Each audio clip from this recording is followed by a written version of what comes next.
네, 시간이 됐으니까 예배 드리도록 하겠습니다. 2025년 1월 5일 달빛교회 주일 예배 하나님께 드리도록 하겠습니다. 예배로의 부름으로 시작하겠습니다. 다 같이 자리에서 일어나 주십시오.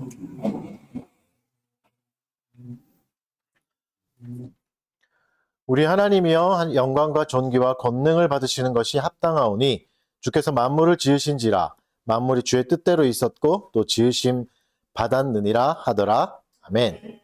기도하겠습니다.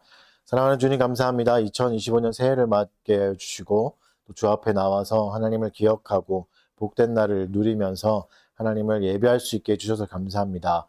우리의 마음과 몸과 또 정성을 다하여서 주님을 예배하는 시간 되게 하여 주시고 우리 마음 가운데 주께서 진정으로 신령과 진정으로 예배할 수 있는 마음들을 허락하여 주시옵소서. 감사드리며 예수님 이름으로 기도합니다.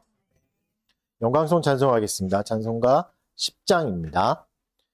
전능왕 오셔서 주 이름 찬송케 하옵소서. 영광과 권능에 오셔서 우리를 주옵소서. 강생한 성자여 오셔서 기도를 들으소서. 택하신 백성들 복 내려 주시고 거룩한 마음을 주옵소서. 위로의 주 성령 오셔서 그 증거 주옵소서. 전능한 주시여 각 사람 마음에서 떠나지 마시고 계십소서. 성삼위일체께 한없는 찬송을 드립니다. 존귀한 주님을 영광 중 빼옵 영원히 모시게 하옵소서. 아멘. 사도신경으로 우리의 신앙을 고백하겠습니다. 전능하사 천지를 만드신 하나님 아버지를 내가 믿사오며 그 외아들 우리 주 예수 그리스도를 믿사오니 이는 성령으로 잉태하사 동정녀 마리아에게 나시고 본디오 빌라도에게 고난을 받으사 십자가에 못 박혀 죽으시고 장사한 지 사흘 만에 죽은 자 가운데서 다시 살아나시며 하늘에 오르사 전능하신 하나님 우편에 앉아 계시다가 저리로서 사한 자와 죽은 자를 심판하러 오시리라. 성령을 믿사오며 거룩한 공회와 성도가 서로 교통하는 것과 죄를 사하여 주시는 것과 몸이 다시 사는 것과 영원히 사는 것을 믿사옵나이다. 아멘. 자리에 앉아 주십시오. 오늘은 십계명 교독하겠습니다. 십계명은 하이델베르크 교리문답을 교독하도록 하겠습니다. 하이델베르크 교리문답 십계명 부분을 이제 매주 한 주씩 하겠습니다. 오늘은 34주일 부분 92문부터 95문까지 시편 찬송가 뒤에 있습니다. 92문부터 95문까지 문답하겠습니다.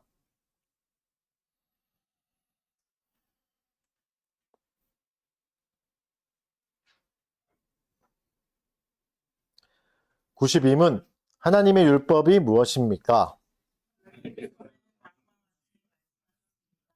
나는 너를 애굽 땅 종되었던 집에서 인도하여 낸 너의 하나님 여호와. 제1계명 너는 나 외에 다른 신들을 내게 있게 하지 말지. 제2계명 너를 위하여 새긴 우상을 만들지 말고 위로 하늘에 있는 것이나 아래로 땅에 있는 것이나 땅 아래 물속에 있는 것에 아무 형상이든지 만들지 말며 그것들에게 절하지 말며 그것들을 섬기지 말라. 나 여호와 너의 하나님은 질투하는 하나님인즉 죄를 갚되 아들에게로 3, 4대까지 이르게 하거니와 나를 사랑하고 내 계명을 지키는 자에게는 1000대까지 은혜를 베푸느니라. 제3계명 너는 너의 하나님 여호와의 이름을 망령되이 일컫지 말라. 나 여호와는 나의 이름을 망령되이 일컫는 자를 죄 없다 하지 아니하리라. 제4계명 안식일을 기억하여 거룩히 지키라. 엿새 동안은 힘써 내 모든 일을 행할 것이다. 제7일은 너의 하나님 여호와의 안식일인즉 너나 내 아들이나 내 딸이나 내 남종이나 내 여종이나 내 육축이나 내 문 안에 유하는 객이라도 아무 일도 하지 말라. 이는 엿새 동안에 나 여호와가 하늘과 땅과 바다와 그 가운데 모든 것을 만들고 제7일에 쉬었습니다. 그러므로 나 여호와가 안식일을 복되게 하여 그날을 거룩하게 하였느니라. 제5계명 내 부모를 공경하라. 그리하면 너의 하나님 나 여호와가 내게 준 땅에서 내 생명이 길리라. 제6계명 살인하지 말지니라. 제7계명 간음하지 말지니라. 제8계명 도둑질하지 말지니라. 제9계명 내 이웃에 대하여 거짓 증거하지 말지니라. 제10계명 내 이웃의 집을 탐내지 말지니라. 내 이웃의 아내나 그의 남종이나 그의 여종이나 그의 소나 그의 낙이나 무릇 내 이웃의 소유를 탐내지 말지니라. 93문 10계명은 어떻게 나뉩니까?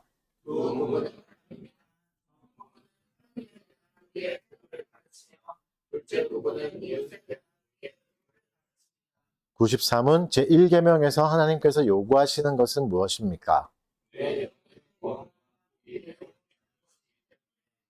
온갖 우상숭배, 마술과 점치는 일과 미신, 성인이나 다른 피조물에게 기도하는 것을 피하고 멀리해야 합니다.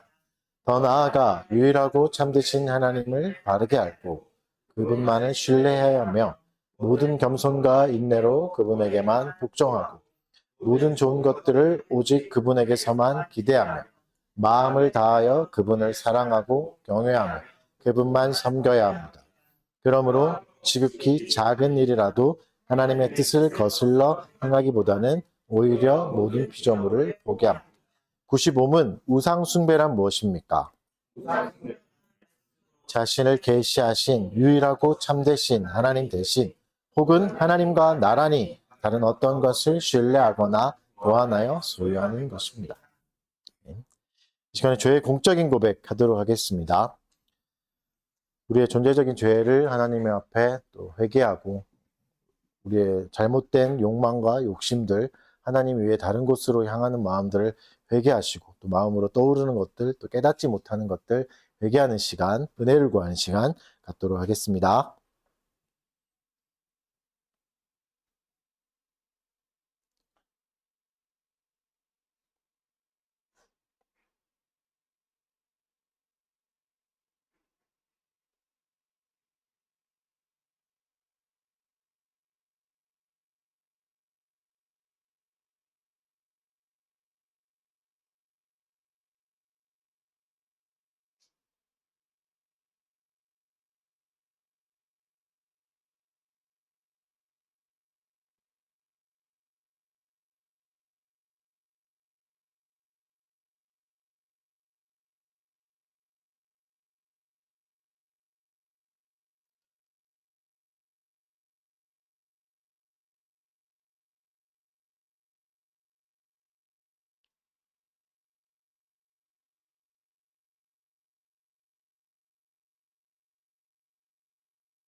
다시 우리를 불쌍히 여기셔서 우리의 죄악을 발로 밟으시고 우리의 모든 죄를 깊은 바다에 던지시리라. 아멘. 감사 찬송하겠습니다. 다 같이 자리에 일어나셔서 시편 찬송가 95장, 시편 46편, 95장, 시편 46편 1절에서 10절 말씀으로 찬송 올려드리겠습니다. 하나님은 우리 피난처 되신다. 환난 중에 만날 큰 도움이시니 계시라. 만군의 주 하나님은 우리 피난처 되신다. 땅이 변하든지 바다 뛰놀든지 산이 흔들리며 요동할지라도 만군의 주 함께하니 나 두렵지 아니하네. 한시 내가 흘러 주 하나님에서 기쁘게 하도다. 나 요동치 않네. 이 새벽에 하나님이 우리 도우시리로다. 이방 헌화하며 왕국 동하더니 주 소리 바랄 때 온 땅 녹았도다. 오라 주의 행하신 일 보라 우리의 왕이라. 너희 잠잠하라 가만히 있어서 내 하나님 됨을 밝히 알지어다. 세계와 열방 중에서 나 높임을 받으리라. 아멘. 자리에 앉아 주십시오. 목회 기도하겠습니다. 여호와께 감사하라. 그는 선하시며 그 인자하심이 영원함이로다. 아멘.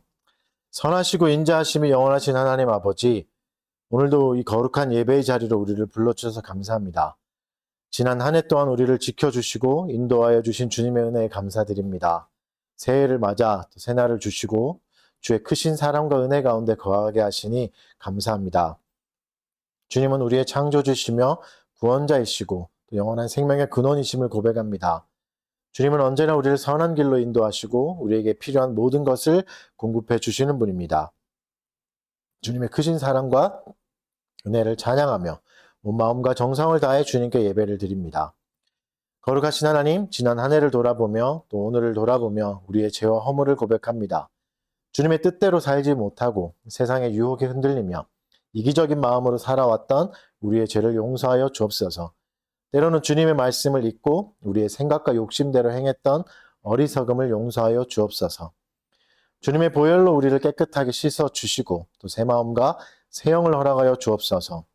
주님의 긍휼과 자비로 우리를 덮어 주시고 다시 한번 주님의 거룩한 백성으로 살아가도록 이끌어 주시옵소서. 새해를 맞아 주님께 더욱 큰 은혜를 간구합니다. 지난해 동안 베풀어 주신 은혜에 감사하며 새해에는 더욱 주의 말씀에 순종하며 주님의 뜻을 따라 살아가는 우리가 되게 하여 주시옵소서. 주님의 은혜가 우리 삶에 넘쳐나게 하시고 주님의 사랑이 우리 마음을 가득 채우게 하여 주시옵소서. 전능하신 주님, 또 새해에는 주님과 더욱더 친밀하게 동행하는 한 해가 되게 하여 주시옵소서.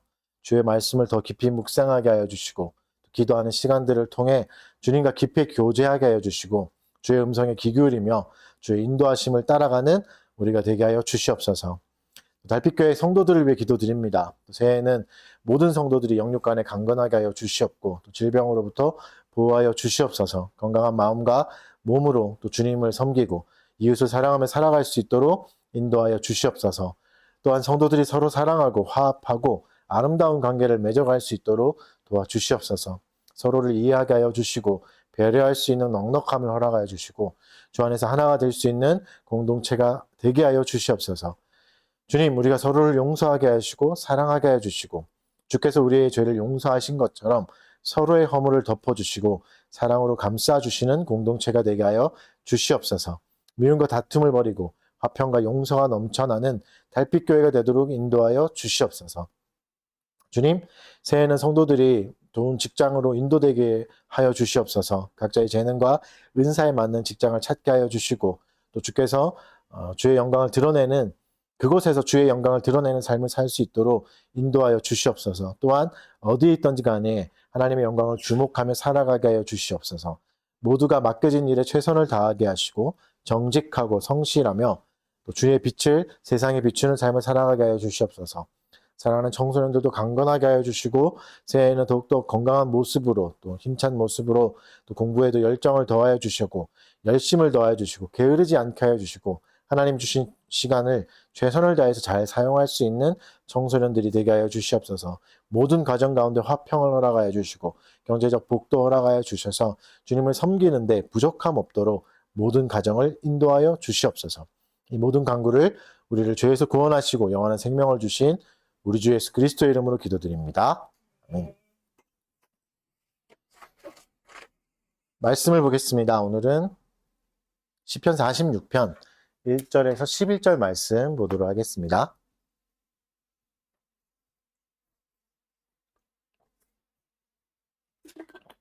(1절에서) 11절 46편 읽어드리겠습니다. 하나님은 우리의 피난처시요 힘이시니 환난 중에 만날 큰 도움이시라. 그러므로 땅이 변하든지 산이 흔들려 바다 가운데 빠지든지 바닷물이 솟아나고 뛰놀든지 그것이 넘침으로 산이 흔들릴지라도 우리는 두려워하지 아니하리로다. 한 시내가 있어 나뉘어 흘러 하나님의 성 곧 지존하신 이의 성소를 기쁘게 하도다. 하나님이 그 성 중에 계심에 성이 흔들리지 아니할 것이라. 새벽에 하나님이 도우시리로다. 문나라가 떠들며 왕국이 흔들렸더니 그가 소리를 내심에 땅이 녹았도다. 만군의 여호와께서 우리와 함께 하시니 야곱의 하나님은 우리의 피난처시로다. 와서 여호와의 행적을 볼지어다. 그가 땅을 황무지로 만드셨도다. 그가 땅 끝까지 전쟁을 쉬게 하시며 활을 꺾고 창을 끊으며 수레를 불사르시는도다. 이르시기를 너희는 가만히 있어 내가 하나님됨을 알지어다. 내가 문나라 중에서 높임을 받으리라. 내가 세계 중에서 높임을 받으리라 하시도다. 만군의 여호와께서 우리와 함께 하시니 야곱의 하나님은 우리의 피난처시로다. 네, 오늘은 마태복음 강해를 잠깐 멈추고 시편 46편을 좀 살펴보겠습니다. 국가적인 아픔도 있었고 괴로운 시기에 좀 시편을 살펴보는 게 더 유익할 것 같아서 이렇게 정했습니다. 오늘은 고난의 폭풍 앞에서라는 제목 가지고 말씀 전하도록 하겠습니다. 다들 잘 아시다시피 2024년이 이제 다 끝나기도 전에 참사가 일어났죠. 비행기를 타고 여행을 갔다가 돌아오던 사람들이 사고를 당하는 일들이 일어났습니다. 이런 참사가 우리의 마음을 참 괴롭게 하죠. 특히 그 대규모 가족 단위로 또 수많은 사람들이 이렇게 하루아침에 이렇게 죽어버리는 일들은 그 이후에도 수많은 가슴 아픈 이야기들을 계속 만들어내잖아요. 그런 것처럼 참사의 후 폭풍은 굉장히 큽니다. 몇십 년이 지나도 쉬 사라지지 않고 또 다른 슬픈 이야기들을 만들어내면 비참한 일들이 자꾸 이어지죠. 이런 재난 같은 상황이 일어날 때 우리는 어떻게 해야 될까? 어떻게 반응해야 될까? 물론 일단 함께 슬퍼하는 게 가장 중요하죠.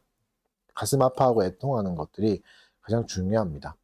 왜죠? 재난이나 참사나 사고 등은 누구에게나 일어날 수 있는 일이기 때문입니다. 이게 특정한 사람에게만 일어나는 일이다 이러기보다는 나도 그 참사와 멀지 않았다를 늘 생각하고 계셔야 됩니다. 나에게도 이런 재난은 언제든지 일어날 수 있습니다. 그렇죠? 그래서 그것이 우리의 마음을 두렵게 하기도 하잖아요. 움츠려 들기도 합니다. 아까도 말씀드렸듯이 이런 참사를 개인이 겪었다고 해서 그 아픔이 개인에게서 끝나지 않습니다. 계속 확장되죠. 개인에게서 확장돼서 사회 구성원 모두가 이 고통을 결국은 다 같이 겪게 됩니다. 그래서 슬퍼해야 하는 거죠. 이런 일이 일어날 때마다 우리는 어떻게 이해해야 될까? 이런 일이 생길 때마다 들려오는 질문들이 있습니다. 신이 존재한다면, 하나님이 진짜 있다면 어떻게 이런 일이 일어날 수 있는가? 이 참혹한 순간에 하나님은 어디에 계셨는가? 하나님은 왜 응답하지 않으셨는가? 그럼 언제까지 이 고통이 계속되는가? 이런 질문들을 할 수 있겠죠. 이런 질문을 가지고 우리가 성경으로 가야 됩니다. 특히 시편은 우리들에게 좋은 답을 주죠. 이 질문에 대한 가장 좋은 답을 줍니다. 그래서 오늘은 46편을 통해서 이런 답을 찾아보려고 합니다. 시편 46편은 우리에게 큰 위로를 줍니다. 고난 중에도 여전히 우리와 함께 하시는 하나님에 대해 말씀하시고 전능하신 창조주가 결국 모든 상황을 주관하신다는 걸 알려줍니다. 결코 우리를 버리지 않으신다는 걸 약속해 주십니다. 시편 46편을 통해서 하나님께서 우리에게 말씀하시는 것을 들어보도록 하겠습니다. 먼저 세상의 관점, 세상이 이 고난을 보는 관점들을 한번 정리해 보겠습니다. 5가지 관점으로 정리할 수 있는데 이것은 팀켈러가 정리한 부분이 있어요. 이거를 가져와서 한번 설명해 보겠습니다. 5가지 관점이 윤리적 관점, 자기 초월적 관점, 숙명론적 관점, 이원론적 관점, 그리고 세속적 관점, 이렇게 5가지가 있습니다. 먼저 윤리적 관점은 우리 가장 많이 만나볼 수 있는 거죠. 고난의 원인을 인과응보적으로 보는 거죠. 뭔가 잘못했으니까 이런 일이 생겼지. 원인이 있으니까 결과가 생겼지. 이런 거죠. 그러니까 결국 내가 잘못 살아서 이런 고난을 당했다는 것이 되는 거죠. 장점은 개인의 행동에 대한 책임의식을 고취시킬 수 있습니다. 아, 내가 행동 잘해야 되는구나. 행실을 잘해야 되는구나. 이런 책임의식을 고취시킬 수 있는 장점이 있습니다. 그런데 단점도 있습니다. 남의 잘못 때문에 사고를 당하거나 아무도 내가 뭔가 관여하지 않았는데 어려움을 당하는 상황들을 설명하기 좀 어렵습니다. 이런 인과응보적 생각은. 두 번째는 자기 초월적 관점입니다. 불교적 관점이라고 볼 수 있는데 고난의 원인은 망상이나 집착 때문이다 하는 거죠. 그러니까 욕심이라는 거죠. 마음에서 일어나는 욕심 때문에 이런 게 생긴다. 많이 들어보셨던 얘기죠. 그러니까 결국 내 욕심 때문에 이런 고난을 겪는 거니까 욕심을 버리면 된다. 이렇게 하죠. 이게 또 살짝 기독교에서도 변형이 돼서 내가 죽어야 된다. 이렇게 이제 해석하는 것도 있는데 결국은 자기 초월적 관점 말하는 겁니다. 장점도 있죠. 마음의 평안을 추구할 수 있다는 장점이 있습니다. 여기서 멀어져야지. 내 마음을 비워야지. 이러면서 이제 내 마음이 좀 평안해질 수 있으나 하지만 이 고통이 실제라는 것은 해석하기 어렵습니다. 그러니까 망상에서 생겨난, 욕심에서 생겨난 것이 아니라 그냥 실제하는, 그리고 사회 구조적으로 욕심이 없는 사람도 고통을 당하니까 마음을 깨끗이 비운 사람도 사고는 날 수 있으니까 그것을 해결하기 어렵다는 단점이 있습니다. 세 번째는 숙명론적 관점입니다. 모든 것은 운명이다. 정해진 쳇바퀴대로 흘러간다. 피할 수 없다는 거죠. 이 해석의 장점은 어떻죠? 체념하게 해줍니다. 결국 일어날 일은 일어나는구나. 뭐 내가 잘하든 못하든 일어나는구나 하면서 받아들이게 되는 거죠. 하지만 이것도 단점은 있죠. 뭐 일어날 일을 일어나니까 체념하면서 세상에 대한 욕심을 버리고 살아갈 수 있게 해주긴 하지만 고난을 극복하려는 의지가 좀 약화됩니다. 어차피 일어나는 거니까 내가 대비해봤자 소용없는 거 아니야 이렇게 생각하면서 좀 무기력해질 수 있고 잘못하면 절망적인 상황에서 그냥 푹 가라앉아서 세상을 살아갈 수도 있게 되는 거죠. 네 번째는 이원론적 관점입니다. 세계를 두 개로 나누는 거죠. 선의 세계가 있고 악의 세계가 있다. 그리고 이게 계속 싸우고 있다. 그래서 이런 일이 일어나는 거다. 그래서 고난의 현실을 좀 더 드라마틱하게 설명할 수 있습니다. 이게 싸움이구나. 선과 악의 충돌이구나. 그래서 거대한 세력의 다툼으로 보는 거죠. 그렇게 보면서 세상을 좀 이해하면 훨씬 더 드라마틱하게 세상을 좀 이해할 수 있게 된 장점이 있죠. 하지만 단점도 있습니다. 왜냐하면 선과 악이 명확하게 뚜렷하게 다 구별되지는 않기 때문입니다. 왜냐하면 누구에게나 선은 있고 누구에게나 악도 있기 때문이죠. 완벽한 선도 없을 뿐더러 완벽한 악도 그렇게 찾아보기는 어렵습니다. 그래서 근본적인 해결책은 없고 서로 선이다, 악이다 하면서 싸움만 더 깊어질 수 있죠. 너 때문에 일어나는 거야. 이게 때문에 일어나는 거야 하면서 계속 갈등만 더 높아집니다. 다섯 번째는 세속적 관점입니다. 고난의 원인을 우연이나 자연현상으로 보는 거죠. 우연이나 자연현상으로 보면 장점은 뭐냐면 해결할 수 있습니다. 테크닉적인 기술로 해결할 수 있게 됩니다. 과학기술이 좀 더 발전되면 우리가 제도가 좀 더 발전되면 법이 또 촘촘하게 짜여지면 이걸 미연에 방지할 수 있다. 이 관점의 장점은 실질적인 대응을 할 수 있고 구체적으로 적용 가능한 대책을 세울 수 있는 거죠. 장점이 있으나 하지만 단점도 있습니다. 인간의 능력을 너무 과신하게 되는 거죠. 법이 있으면 잘 살 것 같고 적용 가능한 대책을 테크닉이 계속 늘어나면 잘 될 것 같다고 생각하지만 항상 한계를 느끼죠. 항상 한계에 부딪히고 절망을 느끼게 됩니다. 이 5가지가 저와 여러분이 살아가는 세상에서의 생각입니다. 우리 여기 있는 분들도 이 5가지 중에 하나를 뭐 골고루 쓰시던 겁니다, 아마. 그래서 그런 생각을 하면서 관점으로 세상의 악과 고난을 이해했습니다. 그러면 나아가서 기독교는 어떻게 이해하는가? 앞에 5가지를 말했다는 건 기독교는 이 관점과는 좀 다르다는 얘기입니다. 이 5가지 관점은 기독교의 관점과 다릅니다. 기독교는 일단 신의 존재를 믿죠. 하나님의 존재를 믿습니다. 그래서 하나님이 전능하시기 때문에 고난도 다룰 수 있다. 사용할 수 있다고 믿습니다. 그래서 고난도 하나님이 허용하신 섭리 아래 있다는 믿음이 있습니다. 이걸 사용합니다. 그래서 이 관점에서 고난은 우연도 아니고 무의미한 일도 아니고 하나님의 목적, 특히 선하신 목적 아래서 다룰 수 있다. 이렇게 믿습니다. 그래서 기독교에서는 이 악의 시작을 어떻게 보죠? 인류의 타락으로 보죠. 아담이 하와가 타락해서 그때부터 세상도 함께 악에 물들어 버렸다. 아담의 타락 직후에 하나님 무슨 말씀을 하시죠? 창세기에 보면 이제 땅이 가시덩쿨과 엉겅퀴를 낼 거야 이렇게 말씀하십니다. 가시덩쿨과 엉겅퀴, 그러니까 세상에 이제는 불합리가 들어올 거고 불평등이 들어올 거다. 이 구조적으로 모순도 생길 거고 개인의 마음속에도 이런 일들이 생길 거고 사회에 이런 자꾸 일이 생길 거라고 미리 말씀해 주셨습니다. 그래서 이제 세상은 어떻죠? 개인의 죄도 있습니다. 개인의 욕심 때문에 일어나는 죄도 있고 구조적인 악도 있습니다. 선한 사람이 모여서 구조적인 악을 만들어내기도 하는 거죠. 그래서 세상에 들어오는 고통을 사실은 기독교가 가장 현실적으로 인식합니다. 이는 욕심만으로도 그걸 설명하지 않고 구조적인 악만으로도 또 개인의 악으로도 설명하지 않습니다. 오히려 근본적인 원인을 짚어내고 현실적으로 인식하게 해줍니다. 세상은 이런 곳이다 라고 말해 주는 거죠. 현실적으로 이해한다는 건 뭐죠? 고통의 크기를 인지한다는 겁니다. 얼마나 크다는 거죠?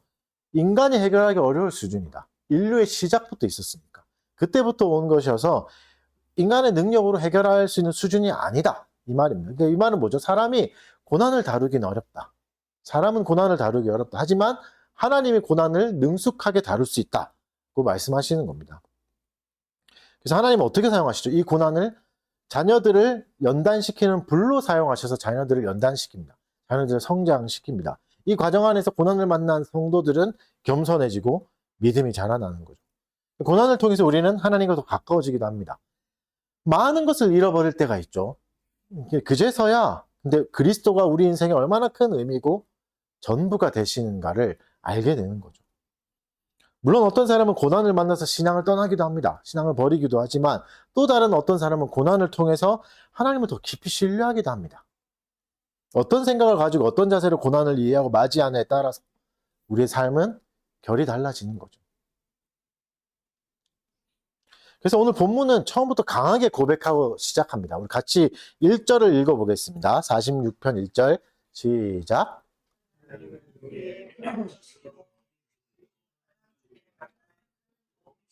뭐라고 고백하죠? 하나님 우리의 피난처가 되신다. 고백하죠. 세상은 언제든지 흔들릴 수 있고 생각지도 못했던 가시덤불과 엉겅퀴를 만들어낼 수 있다. 그러나 내가 가장 있다. 그리고 내가 가장 좋아하던 것이 나를 가장 괴롭힐 수도 있다. 그 얘기입니다. 하지만 하나님은 그때에도 우리의 견고한 요새가 되어주신다. 피난처가 되어주신다라고 말하는 거죠. 이때 하나님이 아닌 것에 의지했던 마음들은 여지없이 무너질 겁니다. 이 말이 뭐냐면 우리는 다른 피난처를 평소에 갖고 있다는 말이죠. 우리는 고난을 만날 때마다 각자의 피난처를 만듭니다. 자기만의 피난처를 만들어서 도피합니다. 세상을 탓하기도 하고 세상 때문에 이래 라고 탓하기도 하고 남을 욕하기도 하고 또 나만의 즐거움을 찾아 또 떠나기도 합니다. 때로는 견고한 마음의 벽을 쌓아가지고 아무도 침범하지 못하게 그냥 벽을 쳐버리는 그런 일도 일어나기도 하죠. 하지만 이 무엇을 하든 간에 어떤 피난처로 만들어서 도망가든 간에 어떠한 것도 우리를 영원히 지켜주지 못합니다. 어떠한 피난처도 우리를 영원히 만족시킬 수 없습니다. 잠시 동안 우리를 마음을 만져줄 수는 있고 잠시 동안의 평안을 주는 것 보이지만 또다시 우리를 괴로움에 빠뜨려 버리죠. 우리가 만든 피난처들은. 하지만 하나님 뭐라고 말씀하시죠? 영원히 보호해 주신다. 흔들리지 않게 우리를 보호해 주신다. 환난 중에도 우리를 지켜 주신다. 보호해 주신다라고 말씀하십니다. 여기까지 이렇게 얘기했지만 어떻습니까? 그렇게 큰 힘과 위로가 되지 않죠? 왜 그럴까요? 성경은 이렇게 놀랍고 아름답고 엄청 전능한 고백을 하지만 정작 우리의 삶을 보면 나아지는 것도 없고 오히려 더 나빠지는 순간이 연속되기도 하기 때문에 그렇죠. 피난처가 되신다고 하지만 내가 더 잘나아지고 더 나아지고 이러지 않는 거죠. 왜냐하면 하나님이 우리의 피난처가 되시기도 하지만 또 분명한 건 하나님이 우리에게서 자신을 숨기기도 하십니다. 하나님을 숨기기도 하십니다. 하나님의 존재를 아예 가려버리기도 하시는 거죠.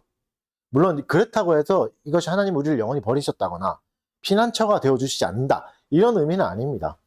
이 순간을 통해서도 하나님 우리의 하나님이 되십니다. 얼굴을 가림으로, 하나님의 자신의 모습을 숨김으로. 그럼 이걸 생각해 봐야 되겠죠. 하나님 왜 우리에게 얼굴을 돌리실까? 이사야 57장 17절에서는 그 이유를 이렇게 말씀합니다. 그의 탐심의 죄악으로 말미암아 내가 노하여 그를 쳤으며 또 내 얼굴을 가리고 노하였으나 그가 아직도 패역하여 자기의 마음의 길로 걸어가도다. 하나님이 우리에게 얼굴을 돌리실 때, 하나님이 자신의 존재를 숨기신 이유는 그 전에 우리가 하나님으로부터 얼굴을 돌리기 때문이죠. 그 전에 우리가 하나님으로부터 숨어버리기 때문입니다. 내 방식으로 숨어버리고 내 욕심으로 도망쳐버리고 내 욕망으로 도망쳐버리고 내 삶의 방식들, 내 생각들, 내 감정들로 도망가 버립니다. 그러면서 하나님의 인도하심을 스스로 거절해버리죠. 하나님의 뜻이 이런 건 알겠지만, 그 십계명 이런 건 알겠지만 내 감정이 더 중요하죠. 내 마음이 이런데 어떻게 그걸 해요? 하면서 도망쳐버리는 겁니다. 감정으로 도망쳐버리죠. 그래서 거절해버리는 거죠.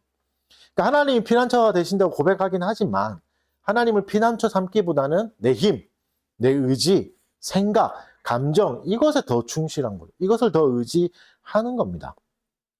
그래서 보면 사람들의 질문도 이것의 시대에 따라서 계속 변합니다.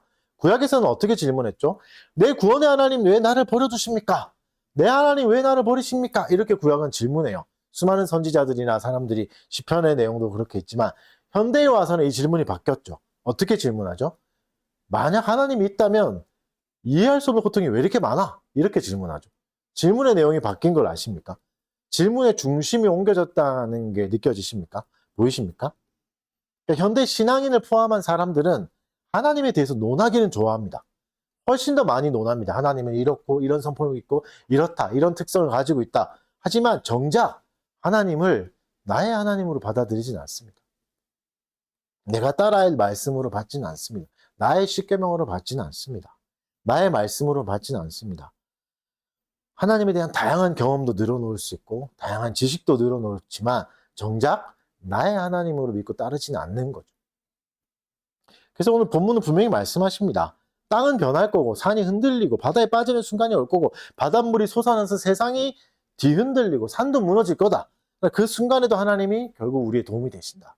말씀하여 주십니다. 무슨 상황이죠? 이런 상황은? 세상이 완전히 뒤집히는 순간이죠. 이게 뭐죠? 내가 의지하던, 내가 도망쳤던 모든 곳이 다 사라지는 순간입니다. 내 예상이 완전히 깨지고 이제 끝났구나 하는 그런 생각밖에 안 드는 순간. 내가 인생의 끝까지 극단으로 밀렸다. 나 이제 더 이상 도망칠 곳이 없다. 나 인생 완전 망했구나. 밑에까지 가라앉아 버린, 바다 밑까지 가라앉은 기분, 이런 기분을 느껴보셨습니까? 이럴 때를 말하는 거죠. 이런 순간에 하나님이 진짜 도움이 되신다. 이걸 믿을 수 있는가? 믿을 수 있는가? 우리가 뭐 형편이 좋고 행복할 때야, 약간 좀 괴로울 때야 알 수 있지만 내가 진짜 비참하게 회복이 불가능하고 완전히 나락에 떨어졌을 때, 바닥에 떨어졌을 때 진짜 하나님이 도움이 되시는가? 그거를 의지할 수 있을까? 그리고 그걸 의지하는 게 도움이 될까? 사실 우리가 그런 걸 의지하지 않는 건 그런 도움이 안 된다고 생각해서 그런 거잖아요. 다시 한번 잘 생각해 보시죠. 세상의 관점들, 이 5가지 악의 관점들, 고통을 보는 관점이 진짜 그럼 오히려 도움이 될까요? 그것이 우리를 더 살게 해줄까요? 한 가지 예를 들어보면 명확해집니다. 예를 들어서 우리가 결혼을 했다고 치고 결혼을 해서 아이를 낳았는데 장애를 가진 아이를 낳았다거나 아니면 아이가 태어나자마자 죽는다거나 뱃속에서 죽는다, 유산을 한 경우를 생각해 보시죠. 부모에게 이것만큼 괴로운 일은 없을 겁니다. 이 순간 부모의 인생은 끝나는 겁니다. 그렇죠? 부모는 더 이상 이전과 같은 삶을 살 수 없고 이후로도 그 삶으로 돌아갈 수 없습니다. 끝나버리는 거죠. 사형선고와 마찬가지죠. 평생 한이 맺힐 정도로 아픕니다. 고난이란 이런 겁니다. 지울래야 지울 수 없는 아픔입니다. 극복해야 할래야 극복할 수 없는 아픔이죠. 만약 이것을 세상이 말한 관점, 앞에 말한 5가지 관점으로 한다면 해결이 되겠습니까? 우연히 일어나는 일이야. 이런 말이 위로가 되겠습니까? 아니면 스스로 극복해야 되는 거야. 네가 일어나야지. 결국 자연적인 결과야. 어쩔 수 없어. 이렇게 말한다면 뭐 위로가 될 수 있고 공감은 약간 될 수는 있겠지만 더 나은 방향으로 가긴 어렵습니다. 새로운 삶을 살아가기는 힘듭니다. 근데 만약 여기에 이 아픔에도 이해할 수는 없지만 이 아픔에도 목적이 있다. 목적이 있고 그리고 초월적인 존재가 이것도 다루고 있다면 어떻게 되겠습니까? 뭐가 생기죠? 소망이 생깁니다. 기대가 생깁니다. 비참하고 내 인생을 완전히 파괴한 순간이지만 소망이라는 게 생깁니다. 그게 하나님이죠. 하나님이 뭐라 말씀하셨죠? 세상을 창조하시고 세상은 좋았다 이렇게 말씀하셨어요. 세상은 좋은 것이다 이렇게 말씀하셨죠. 그 말은 뭐죠? 하나님이 세상을 만드실 때 쓸모없는 존재를 만들지 않으셨다는 겁니다. 장애를 가졌다고 해서 쓸모없지 않다는 겁니다. 장애를 가졌다고 해서 인간의 가치가 낮거나 없다 이렇게 말씀하지 않습니다. 생명은 모두 하나님으로부터 온 것이기 때문에 귀해지고 소중해지는 겁니다. 달리기를 잘하든 못하든 잘 걷든 못 걷든 숨을 잘 쉬든 못 쉬든 길게 살았든 짧게 살았든 생명이기에 소중하고 가치가 생기는 거죠. 그래서 만약 아이가 죽는다고 해도 물론 가슴 아픈 일이지만 다시 볼 수 있다는 소망이 생깁니다. 하나님을 신뢰하게 되면 목적이 없는 우연이 없는 거죠. 하나님 안에서는, 섭리 안에서는 아이가 땅에서 짧게 살다 갔지만 의미 없이 살아간 존재가 아닙니다. 우리의 인생은 그렇잖아요. 길 수도 있고 짧을 수도 있습니다. 꼭 오래 살아야 가치 있는 인생이 아닌 것처럼 짧게 살았다고 해서 무가치한 인생도 아닌 겁니다. 생명은 존재 자체로 귀합니다. 왜죠? 하나님으로부터 왔으니까. 하나님이 주셨으니까. 출발지가 하나님이기 때문에 귀하는 겁니다. 그리고 하나님은 어떤 분이죠? 이 아픔을 너무나 잘 알고 있습니다. 자녀를 잃는 아픔을 알고 있는 유일한 신이십니다. 하나님이 그 아픔을 아시죠. 왜죠? 그분도 경험해봤으니까. 그분도 잃어봤으니까. 그래서 여러분 이렇듯 하나님이 우리에게 자신의 얼굴을 숨기는 순간에도 유익을 얻을 수 있습니다. 고난이 찾아와야 하나님을 찾는 사람이 있습니다. 그렇기 때문에 하나님은 이 유익을 우리에게 주시는 겁니다. 그러니까 사실 고난을 통해서 우리가 해야 될 질문을 바르게 한다면 고난을 통해서도 충분히 유익을 얻을 수 있습니다. 늘 질문이 잘못되는 거죠. 고난은 우리를 일단은 겸손케 합니다. 그래서 다른 질문을 하게 해주는 거죠. 결국 우리가 뭘 알죠? 고난을 겪을 때마다 여러 가지 일들을 인생을 겪으면서 한 가지는 명확해지죠. 내가 모든 걸 통제할 수는 없구나. 모든 걸 다 다스릴 수는 없고 모든 가능성들을 제로로 만들 수는 없구나. 재난의 가능성, 어려운 가능성, 상처의 가능성을 내가 다 막아버릴 수는 없구나. 이걸 알게 되는 거다. 이걸 아직도 깨닫지 못하셨다면 인정하셔야 됩니다. 내가 다 할 수는 없습니다. 다가오는 아픔들을 내가 다 할 수는 없습니다. 그렇다고 포기하라는 말이 아니죠. 하나님을 더 의지하라는 말입니다. 그래서 성경에서는 다양한 고난이 나와요. 그 고난들을 네 가지로 이제 정리해 볼 수 있습니다. 첫째로 이제 자기 죄로 인한 고난이 있습니다. 대표적인 게 다윗이었죠. 그리고 요나 선지자였죠. 자기의 죄 때문에 고난을 겪었습니다. 근데 하나님 어떻게 만드셨죠? 이것을 통해서도 그들을 연단된 금처럼 만드십니다. 두 번째로는 타인에 대한 고난, 타인에 의해서 생기는 고난이 있습니다. 대표적인 사람이 에레미야와 바울을 들 수 있죠. 이 둘은 사람의 배신에서 오는 고난을 경험했습니다. 그 관계의 어려움이죠.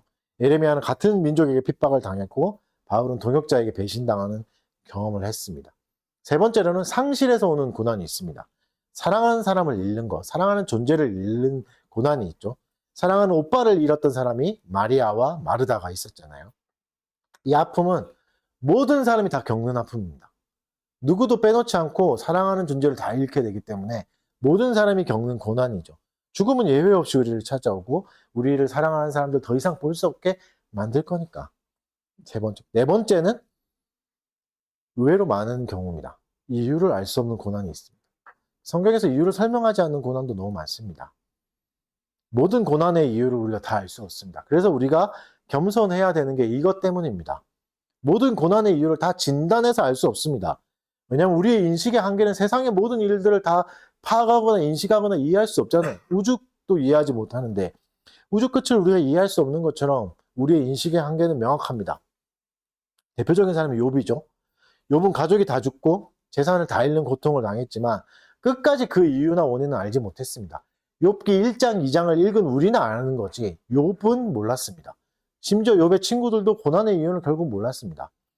절대 끝까지 알려주시지 않고 끝나버립니다. 그러니까 욥은 고난의 이유를 알지 못하는 거죠. 하나님이 이렇게 고난의 이유를 안 알려주시는 것도 생각보다 많습니다. 그래서 우리는 타인의 고난을 함부로 진단해서는 안 됩니다. 하나님이 노하셨다느니 벌을 받았다느니 함부로 진단해서는 안 됩니다. 이건 하나님만 하실 수 있는 일입니다. 하나님만 알려주실 수 있는 일이지 인간인 우리가 함부로 그 고난의 경우를 진단할 수 없습니다. 누가 진단했죠? 욥의 친구들이 다 진단했죠. 욥의 친구들은 다 하나님 앞에 혼났지 않습니까? 벌 받았지 않습니까? 그건 누구도 할 수 있는 일이 아닙니다. 심지어 고난당한 당사자도 몰랐습니다. 하나님은 끝까지 숨겨놓으셨기 때문에. 그래서 이거는 함부로 얘기해서는 안 됩니다. 다 마땅히 해야 될 생각은 뭐죠? 고난 중에도 하나님이 우리의 도움이 되신다. 이것뿐입니다. 시편 46편 6절을 같이 한번 읽어봅시다. 시작.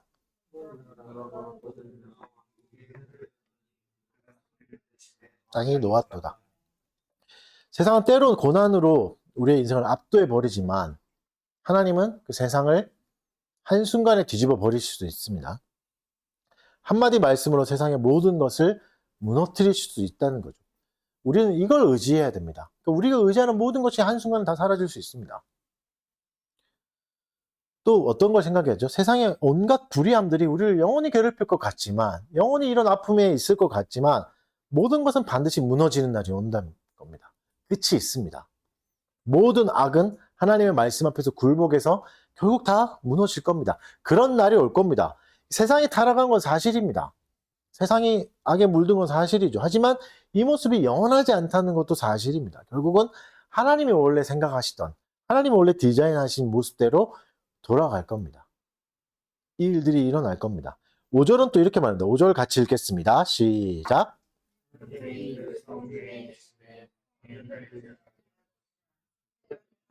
도우시리라. 세상은 붕괴될 수 있지만 하나님의 보호는 세상의 붕괴를 초월합니다. 왜죠? 새벽에 하나님이 도우시니까. 붕괴보다 보호가 더 큽니다. 무너짐보다, 고난보다 보호가 훨씬 더 큽니다. 새벽에 하나님이 도우십니다. 새벽이란 때는 어떤 때입니까? 다양하게 해석해 볼 수 있는데 가장 위험할 때이기도 하죠. 어스름하니까, 어두우니까. 위험이 가장 큰 때이기도 하고 또 가장 적절할 때이기도 합니다. 하나님 우리를 도우시기 가장 좋은 때이기도 하죠. 늦지 않은 때인 거죠. 새벽은. 시작하기 전이니까. 그래서 이 땅의 모든 고통 결국 심판의 때와 회복의 때를 만나게 될 겁니다. 그래서 우리가 가져야 될 관점이 뭐죠? 종말론적 관점입니다. 이 관점을 가지고 세상을 살아가셔야 됩니다. 이 땅에서 겪는 우리의 모든 아픔은 종말론적 관점으로 볼 때 결국은 다 치유될 겁니다. 이 세상에서, 이 땅에서 트라우마를 좀 겪을 수 있고 상처가 죽을 때까지 사라지지 않을 수는 있으나 그것은 결국은 다 치료될 겁니다. 마지막 날에 하나님이 정하신 그날에 다 치료될 겁니다. 그날에는 우리에게 어떤 아픔도 남아있지 않고 어떤 괴로움도 남아있지 않을 겁니다. 그래서 모든 아픔에서 벗어난 그제서야 우리는 진짜 자유를 누리게 될 겁니다. 진정한 자유를 누리게 되고 더 이상 거칠 것도 없고 괴로울 것도 없고 더 이상 두려워해야 될 것도 없는 날들이 우리를 기다리고 있는 겁니다. 그날이 우리를 찾아오고 있습니다. 그래서 우리는 그날을 소망해야 됩니다. 8절도 같이 읽겠습니다. 시작. 와서 여호와의 행적을 볼지어다. 그가 땅을 황무지로 만드셨도다. 여호와의 행적을 기억하라. 하나님이 하신 일들을 기억하라. 우리에게 무슨 일을 행하셨는가? 이미 행하셨던 일이 너무 많습니다. 이미 행하셔서 보이지 않는 일들도 있는 거죠. 믿음의 눈으로 봐야 될 게 더 많습니다. 아까 말했던 하나님이 어떻게 자녀를 잃게 되는 슬픔을 알게 됐는가 한번 생각해 보시죠. 우리는 이것을 볼 수 있는 사람은 아무도 없지만 생각해 볼 수 있죠. 하나님이 자신의 아들을 사람이 되게 하셨죠. 가장 권위 있는 분이 고통을 겪으셨습니다. 세상에서 여러분 권위를 조금이라도 가지게 되면 가장 먼저 멀어지는 게 고통이죠. 힘든 일 안 하잖아요. 학교에서 교장 선생님이 아침에 나와서 이렇게 교복 순수 이런 거 안 하시잖아요. 그렇죠? 따뜻한 곳에 계시고 편한 곳에 계시고 카톡으로 보내죠. 1학년 조용히 하세요. 이런 거 하시지 않을까? 권위를 가질수록 고통과 멀어져요. 근데 세상에서 가장 권위 있는 하나님이 가장 큰 고통으로 가까이 가셨다는 건 엄청난 일입니다. 세상에서 볼 수 없는 일이죠. 그래서 하나님이 어떤 분이 되시죠? 권위도 갖고 계신 분이지만 고통도 갖고 계신 분이 됩니다. 유일하게. 권위가 있지만 고통도 있는 분은 없습니다. 그래서 인간의 아픔도 아시고 인간의 수치도 아시고 모욕도 아십니다. 배신도 아시고 심지어 죽음도 아십니다. 왜죠? 다 경험하셨으니까. 직접 경험하셨습니다. 그래서 다 아시죠. 공감을 넘어서 고통에 직접 참여하셨습니다. 그래서 이 사실은 무슨 뜻입니까? 우리가 여전히 만들어내고 있고 또 경험하고 있는 고통과 죄에도 불구하고 우리를 포기하지 않으셨다는 뜻입니다. 완전히 순결한 분이라면 순결한 존재만 좋아할 건데, 완전히 고통이 없는 분이라면 고통이 없는 존재를 좋아할 건데, 고통도 함께 가지고 계시기 때문에 여전히 우리를 귀하게 여겨주시는 겁니다. 4절 말씀 같이 읽겠습니다. 시작. 한 시내가 있어 나뉘어 흘러 하나님의 성 곧 지존하신 이의 성소를 기쁘게 하도다. 아멘. 우리는 이제 어디서 살아갑니까? 세상이 아니라 하나님의 도성에서 살아갑니다. 하나님의 도성에 우리 있는 거죠. 그래서 그곳은 하나님의 임재가 있는 곳이죠. 그렇기 때문에 임재가 있다는 건 어떤 겁니까? 풍요로운 공급이 있는 겁니다. 풍요로운 공급이 있죠. 그래서 한 시내가 흘러서 충분한 생명을 우리에게 공급해 주신다고 말씀하고 계십니다. 시내라고 해서 잔잔하게 흐르지만 우리에겐 충분한 생명을 줍니다. 시냇가에 심은 나무는 시냇가로 충분합니다. 그걸로 충성한 생명을 누릴 수 있잖아요. 그래서 모든 것의 근원에, 시내의 근원에는 하나님이 있습니다.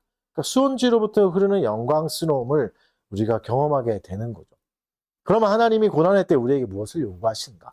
10절도 읽어보겠습니다. 마지막 10절 읽겠습니다. 시작. 너희는 가만히 있어 높임을 받으리라. 내가 세계 중에서 높임을 받으리라. 가만히 있으라 말씀하십니다.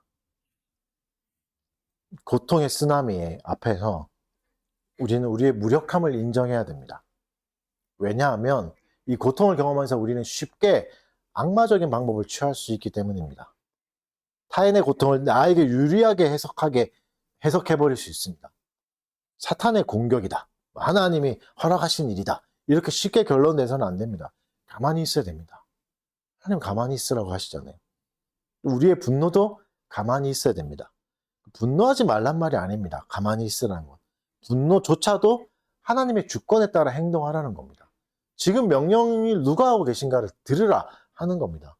하나님이 원하시는 방향으로 우리의 분노를 사용해야 됩니다. 옆에 있는 지체나 사람들을 향해서 하는 게 아니라 하나님이 사용하시는 방법대로 사용해야 됩니다.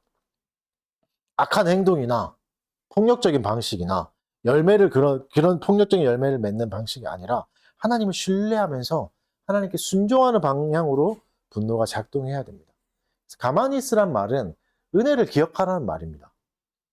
무슨 뜻이죠? 가만히 있으란 말은? 고난이 오는데 가만히 있으란 말은 네가 뭔가 잘해서 네가 뭔가 할 수 있어서 이 고난을 극복해서 존귀한 존재가 되는 게 아니다. 이걸 알려주시는 겁니다. 우리를 택해 주시고 사랑해 주셨기 때문에 우리가 존귀해지는 거지, 뭔가 더 잘할 수 있고 뭔가 더 남보다 나은 게 있고 그래서 우리가 존귀해지는 게 아니라고 말씀하십니다. 가만히 있어도 된다.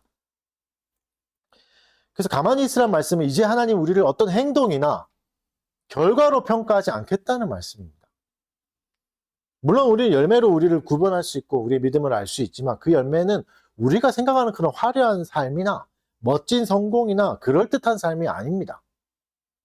열매는 뭐죠? 하나님을 더욱 신뢰하고 그분을 바라보면서 잠잠히 견디는 것도 있습니다. 인내의 열매가 있는 거죠. 때로는 이것이 더 큰 열매로 여겨지는 겁니다. 그래서 여러분, 우리는 오히려 가만히 있을 때 더 큰 은혜를 누릴 수 있습니다.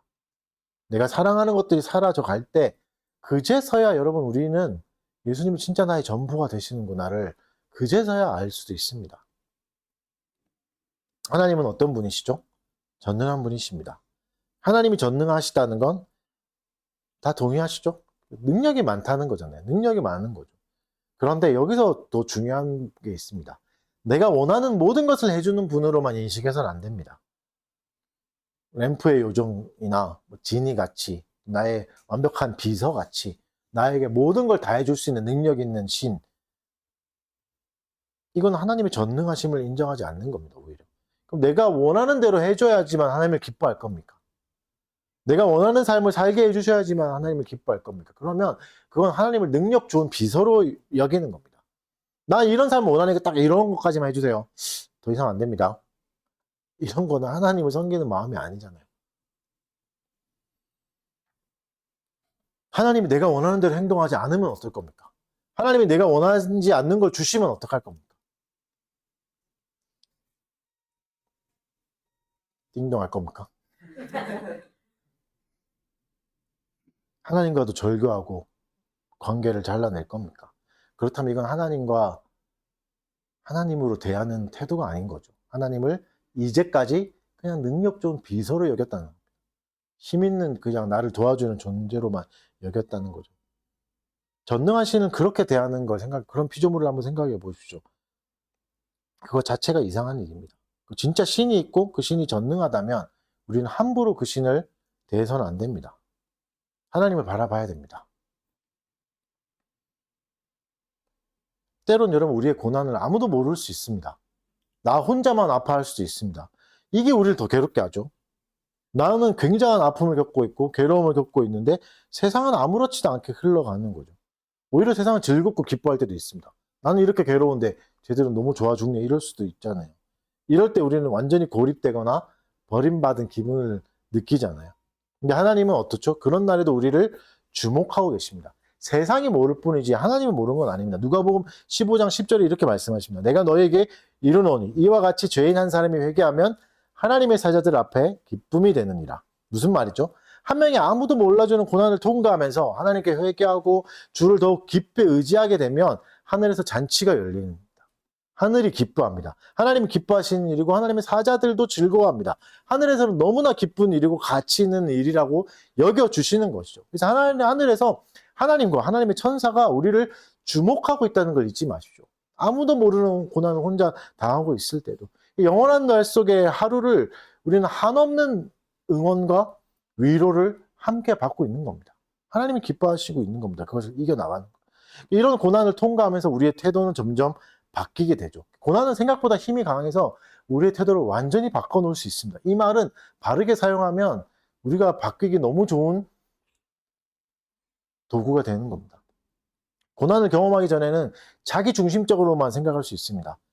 때로는 오만해지기도 하고 함부로 세상을 판단하기도 하고 함부로 대하기도 합니다. 내가 받은 좋은 것들을 함부로 대하기도 합니다. 고난이 찾아오기 전에. 고난이 찾아오면 이런 태도를 완전히 바꿔버립니다. 한번 망해본 사람은 돈이 귀하게 여기게 되죠. 한번 관계에 어려움을 겪은 사람들은 관계를 귀하게 여겨줍니다. 내 옆에 있는 사람들을 귀하게 대접해줍니다. 그제서야 우리는 뭘 깨닫죠? 하나님이 유능한 비서가 아니라 나의 구주시고 영원한 하나님으로 인정하게 되는 거죠. 그래서 고난은 우리의 태도를 유연하게 바꾸기도 하고 부드럽게 바꾸기도 합니다. 물론 여러분 고난이 끝나지 않을 수도 있습니다. 우리의 삶을 끝까지 괴롭힐 수도 있습니다. 그러면 어떨까요? 그런 순간에도 우리는 하나님을 영화롭게 하고 그분을 즐거워할 수 있을까요? 욥은 어떻게 보면 고난이 끝나지 않았습니다. 왜냐하면 이유를 끝까지 모르고 살았거든요. 인생의 스토리를 전부 말해주지 않았죠. 이렇게 될 거고 이렇게 될 거고 이렇게 해서 이런 거야 라고 전부를 말해주지 않았습니다. 그의 또 인생이 어떻게 흘러갈 건지 왜 이렇게 이런지 너의 인생의 의미가 왜 이런지 그거를 알려주지 않았습니다. 뭘 알려주셨죠? 하나님을 알려주셨습니다. 하나님이 어떤 분인가를 알려주셨죠. 왜죠? 욥에겐 그걸로 충분했으니까. 욥에겐 그게 충분했으니까. 그리고 또 고난의 이유를 알려주시지 않는 게 그의 인생에 더 유익할 것이기 때문에 그렇게 하셨던 것입니다. 그래서 욥은 어떻게 합니까? 더 이상 따지지 않습니다. 이걸 알려달라고 얘기하지도 않고 왜 이러냐고 하지도 않고 그저 하나님을 봤다. 내가 하나님을 봤다고 고백하고 하나님을 찬송합니다. 우리가 할 건 이겁니다. 하나님을 봐야 됩니다. 하나님이 이사야에서 말씀하시죠. 상한 갈대를 꺾지 않으신다. 상한 갈대는 어떤 갈대죠? 다 끊어진 갈대예요. 조금 모양이 나빠진 갈대가 아니라 다 끊어져서 생명력이 없는. 그래서 더 이상 나다를 맺을 수 없는 상태. 그게 상한 갈대거든요. 그때 하나님 어떻게 하시죠? 그것도 귀하게 여겨주시는 겁니다. 그 상태로 보존해 주시는 겁니다. 우리 인생이 파탄 나서 우리가 의지하던 관계가 다 깨어져 버릴 수도 있는데 그 관계를 더 이상 돌이킬 수 없을 수도 있는데 평생 그 서먹한 관계 속에서 살아갈 수도 있는데 내 인생이 실패한 것 같지만 하나님이 그대로 살게 해주시는 거죠. 그 인생을 꺾지 않으시기 때문입니다. 그러니까 더 이상 우리 인생이 고난 때문에 더 이상 좋은 것을 만들 수 없을 때가 올 겁니다. 그래도 하나님은 귀하게 여겨주십니다. 하나님은 우리에게 오셨죠. 그리고 우리의 고난을 기꺼이 동참해 주셨습니다. 그렇기 때문에 우리의 고난이 끝나지 않는다라도 우리는 하나님을 영화롭게 할 수 있고 즐거워할 수 있습니다. 하나님이 고난에 동참해 주신 거는 고난을 면제해 주시기 위함이 아니죠. 그저 우리의 고난이 주님의 고난과 같아지게 하기 위함입니다. 이해 가십니까? 고난에 동참해 주신다는 거는 고난을 없애 주시는 게 아니라 똑같은 고난을 경험하게 하시는 거죠. 그래서 우리의 고난이 뭐가 되죠? 의미가 생깁니다. 하나님도 겪으신 고난이 되는 거죠. 하나님도 알고 있는 고난이 되는 거죠. 그래서 의미가 생기고 가치가 생깁니다. 이를 위해서 하나님의 아들이 죽기까지 고난을 받으신 겁니다. 사랑하는 여러분, 괴로운 순간에 어떻게 하십니까? 하나님의 얼굴을 바라보십시오. 그분을 찾으십시오. 세상 모두가 외면한 순간에도, 세상이 다 우리를 떠난 날에도 하나님 우리를 바라보고 계십니다.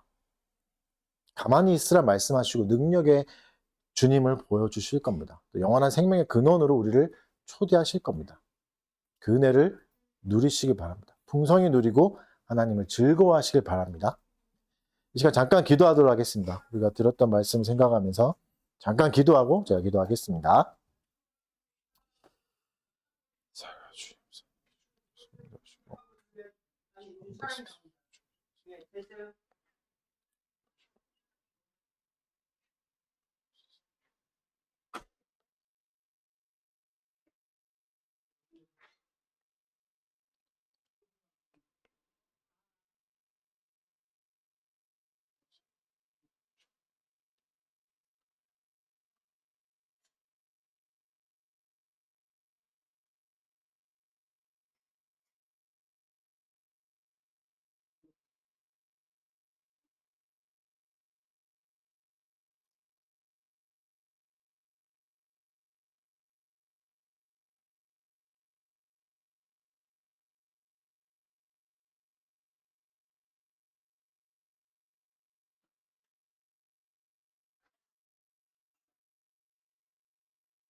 사랑하는 주님 감사합니다. 오늘도 말씀으로 우리를 가르쳐 주셔서 감사합니다. 고난이 있을 때, 괴로울 때 하나님을 바라보게 해주시고 우리를 인도하시는 주님을 더 의지하면서 이 어려운 시간들 잘 지나가게 하여 주시옵소서. 고난이 올 때마다 우리의 마음이 더 낮아지게 하여 주시고 겸손하게 하여 주시고 우리 고난 속으로 들어오시고 우리와 동행해 주시는 하나님을 더욱 의지하며 주를 따라가는 우리가 되게 하여 주시옵소서. 우리 마음에 함께 오셔서 우리 인생에 의미를 주시고 가치를 주시는 주님 감사합니다. 주를 더욱더 사랑하게 해주시고 더욱 의지하면서 이 모든 것들을 이루어가는 우리 달빛교 교우들 되도록 도와주시옵소서. 감사드리며 예수님 이름으로 기도합니다. 감사합니다. 이 시간에 우리 성찬하고 하도록 하겠습니다.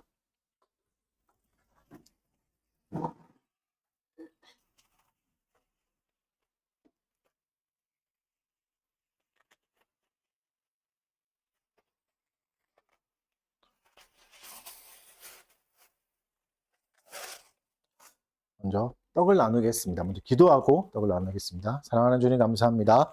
주께서 제정하신 또 모범을 따라 떡을 나누려고 합니다. 그리스도의 몸이 된 떡을 나눌 때 영적으로 우리 가운데 임재하여 주시고 그리스도 안에 한 몸임을 기억하고 또 누리는 풍성한 은혜의 시간이 되게 하여 주시옵소서. 감사드리며 예수님 이름으로 기도합니다.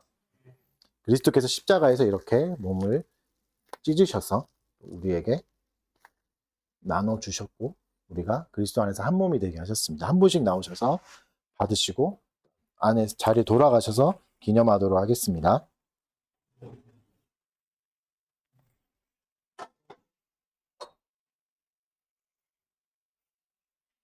그리스도의 몸입니다.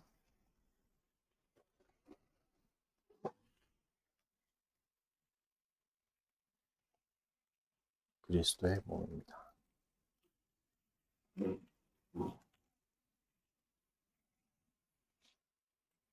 그리스도의 몸입니다. 그리스도의 몸입니다. 그리스도의 몸입니다. 그리스도의 몸입니다.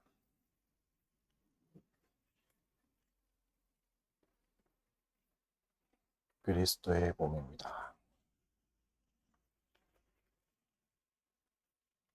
그리스도의 몸입니다.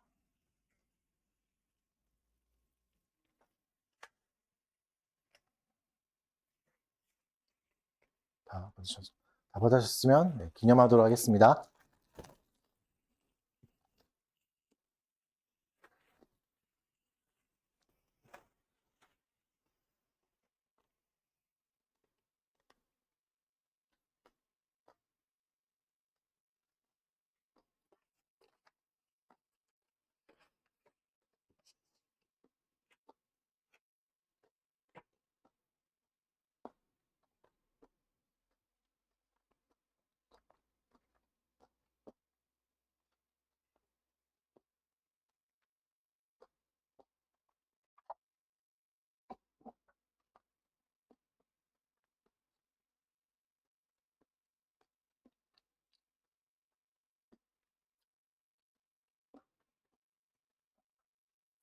네, 이제 잔을 나누겠습니다. 잠깐 기도하겠습니다.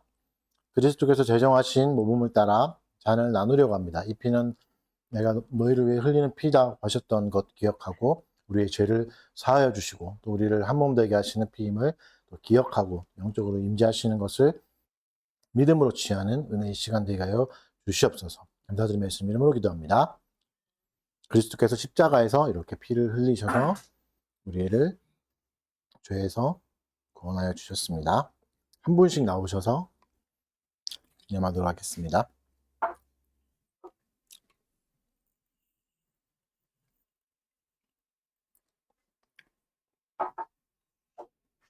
네, 그리스도의 피입니다.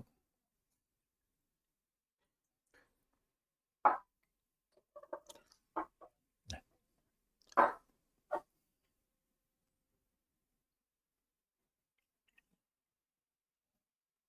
그리스도의 피입니다.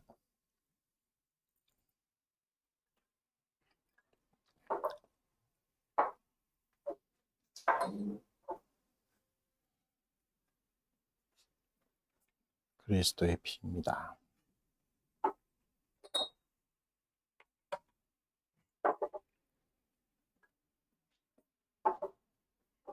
그리스도의 피입니다.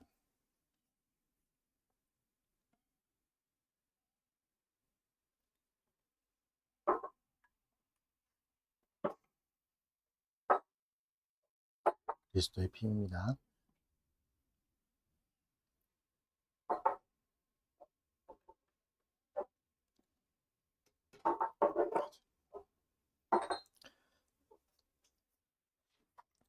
그리스도의 피입니다.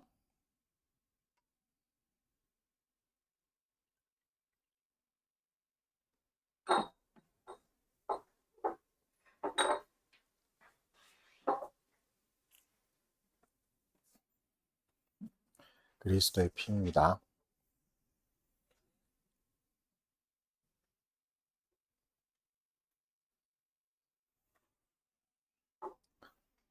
그리스도의 피입니다.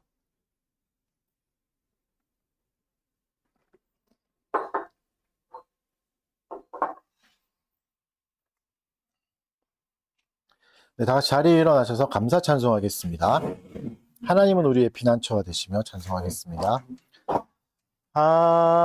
하나님은 우리의 피난처가 되시며 환난 중 우리의 힘과 도움이시라. 하나님은 우리의 피난처가 되시며 환난 중에 우리의 힘과 도움이시라. 너희는 가만히 있어